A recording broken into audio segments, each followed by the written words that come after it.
પાટીદાર અનામત આંદોલન દરમિયાન થયેલા રાષ્ટ્રદ્રોહ સહિતના કેસો રાજ્ય સરકારે પરત લીધા હોવાને લઈને આભાર માનતી સોશિયલ મીડિયા પોસ્ટ હાર્દિક પટેલે કરી છે।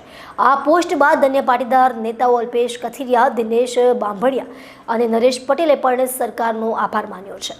ગુજરાતમાં પાટીદાર અનામત આંદોલન દરમિયાન નોંધાયેલ કેસો પરત ખેંચવાનો નિર્ણય રાજ્ય સરકાર દ્વારા લેવાયો હોય, જેને હાર્દિક પટેલ, અલ્પેશ કથિરિયા સહિતનાઓએ આવકાર્યો છે। અને સુરતમાં અલ્પેશ કથિરિયાએ પ્રતિક્રિયા આપતા કહ્યું હતું કે પાટીદાર અનામત આંદોલન સમયે રાજદ્રોહ સહિતના કેસો સરકાર દ્વારા પાછા ખેંચાયા છે। જો કે સરકાર પાસે બીજા નાના મોટા કેસો પાછા ખેંચવા માટે માંગ કરવામાં આવી છે।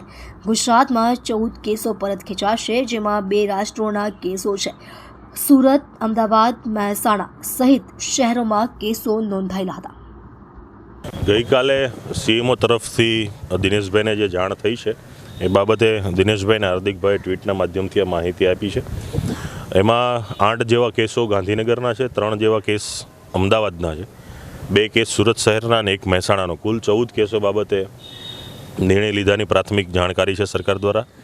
અને આજ સાંજ સુધીમાં અથવા શનિ રવિ હોવાથી સોમવારે ગૃહ મંત્રાલય અથવા એના લાગુ સંલગ્ન જે મંત્રાલય કાયદા કે ગૃહ વિભાગ તરફથી આ બાબતે સત્તાવાર જાણકારી આપવામાં આવશે। અને હાલ જે સરકારશ્રીએ જે નિર્ણય લીધો છે એની સત્તાવાર જાહેરાત થયા પછી એની વિશેષ પ્રતિક્રિયા આપી શકાશે।